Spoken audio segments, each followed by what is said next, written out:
Hello students, so today our topic is vegetative propagation in plants. See, plants can do vegetative propagation by different methods. They can do it by natural method and they can do it by artificial method also. Natural method, plants are doing it by using the roots or by using the stems or by leaves.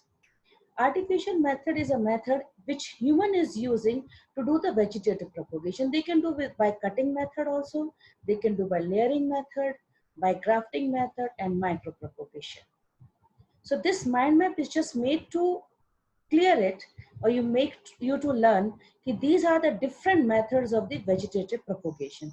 Now we will study one by one. See the natural method in which they are doing the propagation by roots.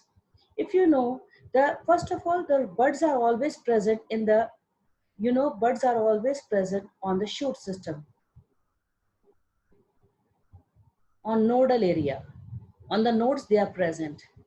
But you cannot see the buds on the root system. And if suppose the buds are present on the root, then these buds are known as adventitious buds. And present on the root, they are known as radical buds. Is this clear? The buds which are present on the root are known as radical buds. It means those plants which are bearing the buds on the root, they are doing the vegetative propagation by using the root. Example is your sweet potato. This is the biological name of sweet potato, Ipomia batata, and second is your dahlia. Here I have taken the diagram of Moria in which we are trying to see, this is the root, and this is the root, and the young plant is coming from the root only. The young plant is coming from the root. So root is able to do the vegetative propagation. Next, we are using the stem for vegetative propagation and underground stem is used. So if you know underground stem, you have studied in the 11th class morphology, rhizome. Rhizome example is you're given here is ginger, which is responsible for vegetative propagation because of the presence of the buds.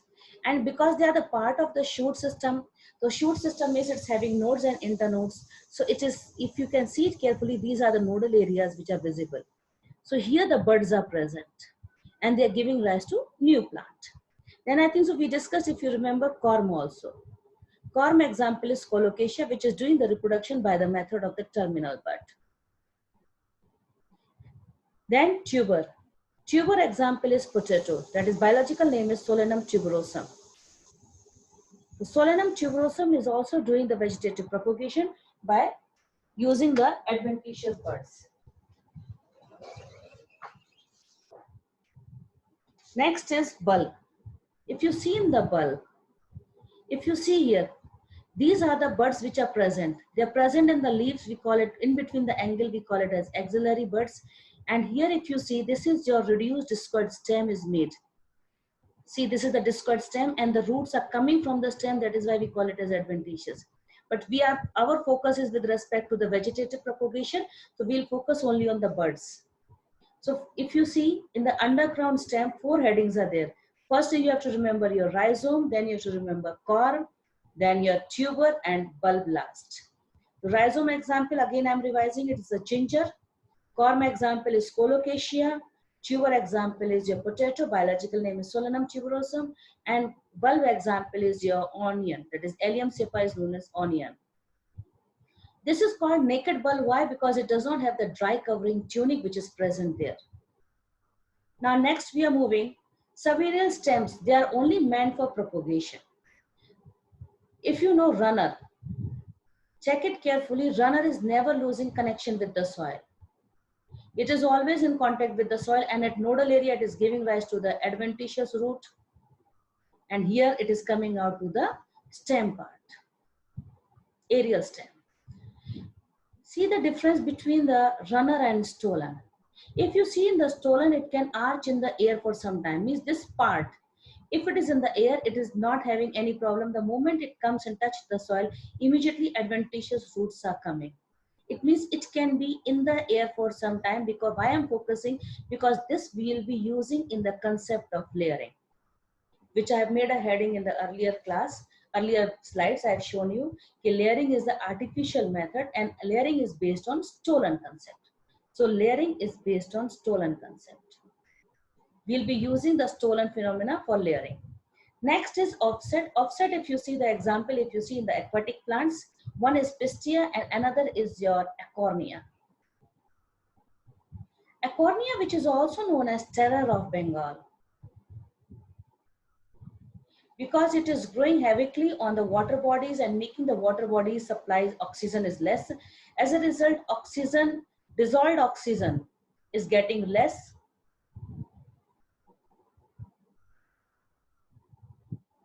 Is reduced, increasing the fish mortality, and fish mortality is increased.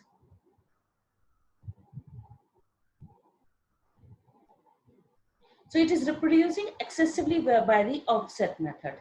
Next is sucker. Sucker is your chrysanthemum, in which if you see the part, underground stem part, which is growing little bit horizontally and then coming up obliquely upside. This is sucker. Another example of the sucker is your banana. Banana is sucker. This is, please you remember it. It is given in your 11th class NCERT. Please remember it. And here also, if you check,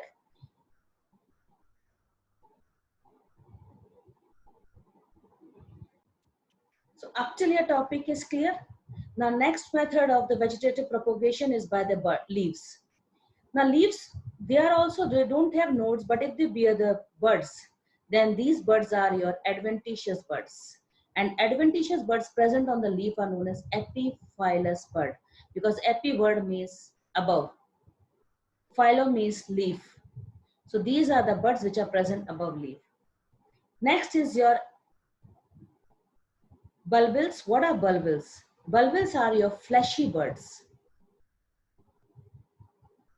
Fleshy buds, they are also helping in propagation, diascorea, and in your NCERT example is your oxalis is also given. Another example is your agave. So these are the various methods by which plants will do their vegetative propagation, and they are doing it naturally. Plant is only doing it. Now our next topic is artificial method of vegetative propagation. If we want to grow, we'll be doing different method. First is we'll be doing cutting method. In the cutting method, suppose here we have brought, let us see, we have seen with the money plant or with the rose plant. We bring a part of the stem, cut it and bring it, and we just put it into the soil. After that, we wait for the adventitious root to come out. Adventitious root will come out.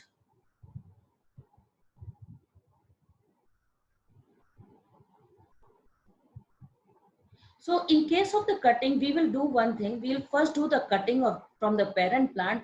After that, we dip in auxin, because you know auxin is a phytohormone which is responsible for induction of rooting, and then rooting will be initiated.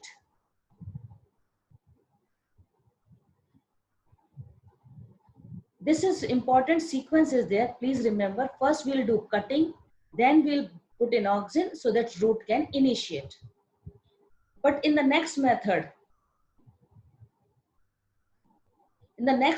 in case of layering, see layering, in case of the layering, if you see, first of all, it is what we are doing it, we are taking, check my here diagram, simple layering.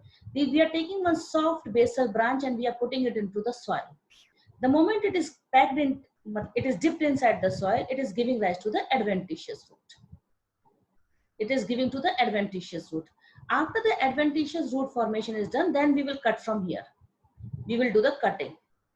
So in case of layering, we say layering is actually first rooting and then cutting. It is rooting cutting method, whereas your cutting was cutting rooting method. You have to just remember two difference. One is, this is your cutting rooting method, and your layering is first rooting and then cutting method. This sequence you have to remember. Now see the next, depending upon, if I'm just putting one stem branch only down, I'll say simple layering I'm doing it. Only one time done. Now if suppose I do it many times this way, then I'll say call it a serpentine layering. If suppose I'm putting it in the tray, then this is my trench layering. If I'm putting only tip here, only tip is down, check carefully, then I'll say tip layering. What we are doing, we are making we are finding 4 or 5 branches are there and we are covering it with the sand. We are making a mountain like, we'll say mound layering. This is important, air layering is important. Air layering is generally practiced for the plants which are found in tropical and subtropical areas. Reason is they don't have soft basal branch. And they are having only woody trees. It means they have gone for secondary growth. So first of all, we'll debark it. Check this diagram, we have removed the bark. Remove bark. And after removal of bark, check here. Check here. This is the paste of the cow dung, hay and clay. This is the paste of cow dung, hay and clay.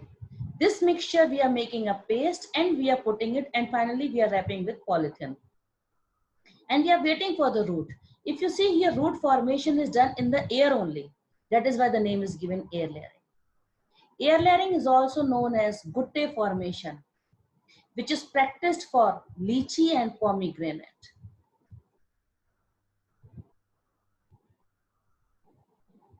So these two you have to learn in the side by side. Keep one is cutting, one is layering. Now next is grafting. Grafting is a method in which actually we are using the root system of one plant and we are using the shoot system of another plant. The plant which we use as a root system, that will work as a stalk for me. And the plant which we use as a shoot system is known as scion. We will have the fruit of the scion only. Scion fruit will be there. This is again a PMT question. You will get the fruit of the stalk or you will get the fruit of the scion. Your answer will go, we'll get the fruit of the scion only. Now see, this is your root part, which we call it as stalk. And the part which we are using, either you can use the bud, we'll say we are doing bud grafting, or you can make a cut depending upon the cut. If you're making this way cut like a tongue, we'll say tongue grafting is going on. If you're making, see here, you're making V-shape cut, this way V-shape cut, it is known as wedge grafting. And here with one stalk, many scions you are inserting, then this is known as crown grafting. Crown grafting means one stalk, many scion. So these are the different grafting depending upon what you are using. You are using bud, you say bud grafting. If you are depending upon cut, if the cut is oblique, check the oblique cut, we say tongue grafting. If the cut is V-shape, we say wedge grafting. And if suppose on one stalk many scion, then we say crown grafting. Now see, this is your approach grafting. In this, what we are doing it, this I'll try to explain it here, try to understand.